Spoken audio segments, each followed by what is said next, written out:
Hello everyone. तो आज हम बात करेंगे स्टॉक रजिस्टर की, जो कि सबसे इम्पॉर्टेंट रजिस्टर है। तो आइए हम देखते हैं इसको कैसे मेंटेन करना है। ये रजिस्टर हम लोग को डिस्ट्रिक्ट से मिला हुआ था, तो मैं आपको एक एग्जांपल से समझाती हूँ और इसमें क्या क्या कॉलम है। तो सबसे पहले हम लोग देख लेते हैं। तो इसमें सबसे पहला कॉलम है सीरियल नंबर का, कि सीरियल नंबर कौन सा है। उसके बाद डेट के बाद है आपका ओपनिंग स्टॉक। अब ओपनिंग स्टॉक आप कैसे निकालोगे? जो आपका पिछले महीने की जो मेडिसिन बची हुई थी वो होता है आपका ओपनिंग स्टॉक। अगर नहीं बची तो आप यहाँ इसको ज़ीरो कर सकते हैं। फिर उसके बाद आते हैं रिसीव्ड क्वांटिटी। रिसीव्ड क्वांटिटी मतलब इस मंथ आपने जो इंडेंट किया था उसमें आपको कितनी क्वांटिटी मिली वो हो गई। फिर उसके बाद आपको बैच नंबर लिखना है। बैच नंबर आपको जो ईडीएल या वाउचर आएगा, या आप मेडिसिन के बॉक्स से भी लिख सकते हो। और उसके बाद आती है उसकी मैन्युफैक्चरिंग डेट क्या है और उसकी एक्सपायरी डेट क्या है मेडिसिन की। फिर ये आपको कहाँ से रिसीव हुआ है। जैसे सपोज़ पीएससी से हुआ है तो पीएससी का नाम लिखेंगे। अगर आपको सीएससी से हुआ है तो आप सीएससी का नाम लिखेंगे।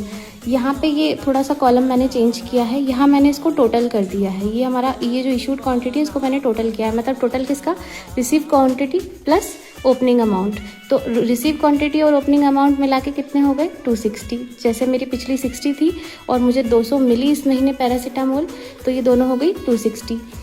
अब मंथ के लास्ट में मैं इसमें ये डालूंगी कि मैंने इसमें खर्च कितना किया। तो इस महीने मैंने खर्च किया 260 में से 210 टैबलेट।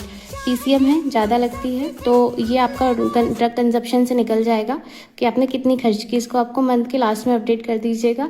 तो अब मेरे पास कितनी बची? 260 में से अगर 210 चली गई तो 50। तो अगेन अब ये जो 50 है ये कहाँ आ जाएगा? क्लोजिंग स्टॉक में। और जो मेरा क्लोजिंग स्टॉक रहेगा वही मेरा नेक्स्ट मंथ के लिए ओपनिंग स्टॉक में रहेगा। जैसे मैंने दिसंबर 2023 में ईडीएल किया था, उसके बाद मेरा जनवरी में आया 2024 में, तो मेरा जनवरी 2024 का जो ईडीएल में ओपनिंग स्टॉक हो गया मेरा 50। फिर मुझे इस मंथ रिसीव हुई 300। फिर उसका ये बैच नंबर है। फिर मैंने यहाँ पे उसका मैन्युफैक्चरिंग डेट डाल दिया, यहाँ उसका एक्सपायरी डाल दिया, कहाँ से मिली मैंने वो डाल दिया।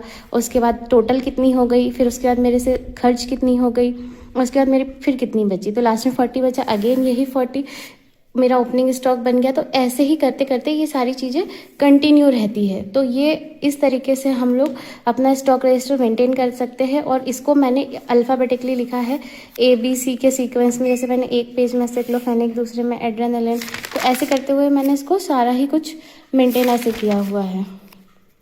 और ये जो है ये ईडीएल वाउचर की फ़ाइल है। जो भी आपको मेडिसिन आप इंडेंट कर रहे हो उसका वाउचर को आपको हर मंथ का इसमें लगा के रखना है, ताकि आपको ईजी रहे कि आपने किस महीने कितना इंडेंट किया था।